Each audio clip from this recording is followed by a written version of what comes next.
Hi guys, നമ്മൾ വന്നിരിക്കുന്നത് കരിമ്പായുടെ തട്ടുകടയിലാണ്. പുതിയൊരു ഫുഡിന്റെ ലോഞ്ചിന് വേണ്ടിയിട്ടാണ് നമ്മൾ വന്നിരിക്കുന്നത്. ആ ഐറ്റം ഡിഷ് എന്താണെന്ന് നമ്മൾ വഴിയെ കാണിച്ചു തരാം. ഓക്കെ ഓക്കെ ഓക്കെ ഇതാണ് നമ്മുടെ കരിമ്പിക്കട. ഓക്കെ,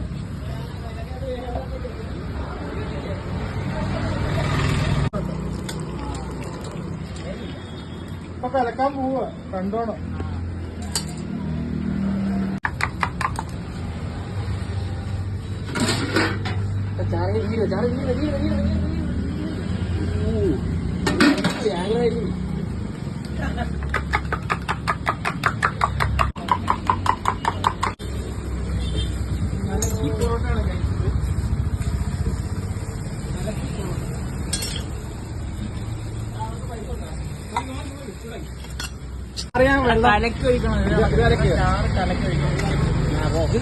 കാലത്ത് തന്നെ കുളിച്ച് കുറിഞ്ഞിട്ടിറങ്ങിയത് അടിച്ചിട്ട്